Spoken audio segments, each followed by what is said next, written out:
Sharifah Shahira nak buat tempoyak durian. Dah lama tak datang rumah Makcik Ijoy. Tini Arsyad, lawa rumah dia dah renovate.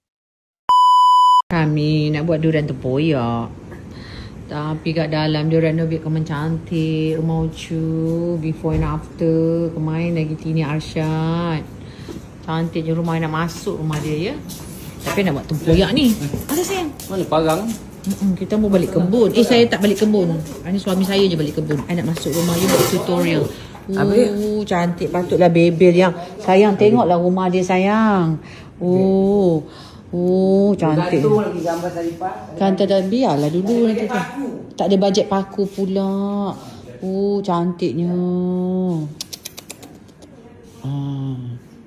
Alright. Ni tempat apa santai-santai.